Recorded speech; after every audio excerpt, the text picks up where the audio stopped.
Yes, right. Let's get to boxing now. Matthew Macklin says Tyson Fury underestimated the challenge posed by the former UFC Heavyweight champion Francis Ngannou in Saudi Arabia.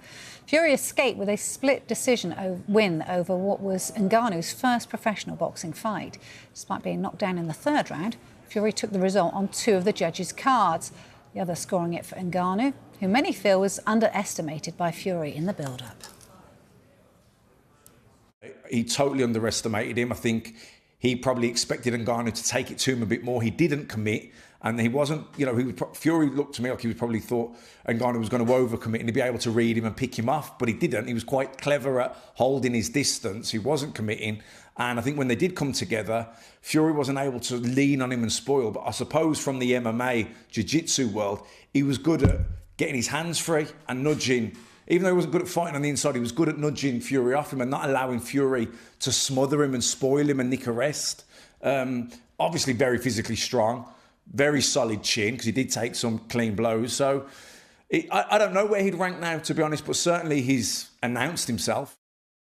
People always think, a professional boxer always is going to beat a MMA fighter. But technically that should happen. But at that weight class, heavyweights, when you're throwing those punches around, anyone could get caught. Yeah, I think it could be a mixture of one. I believe Tyson Fury maybe took him a little bit too lightly, but also that aside, Ngannou is a specimen of a human being and trains very hard. And he had the Mike Tyson in his camp. He prepared correctly, and also you got to think he's up for this challenge.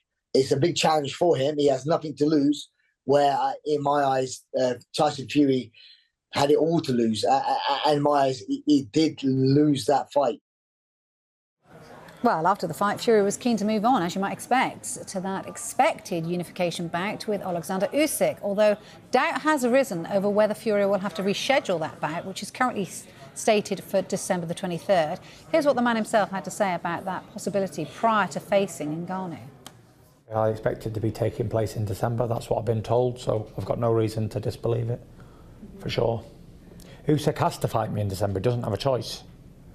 He signed a contract, so if he doesn't, he's breached contract and he gets sued. So he doesn't really have a choice.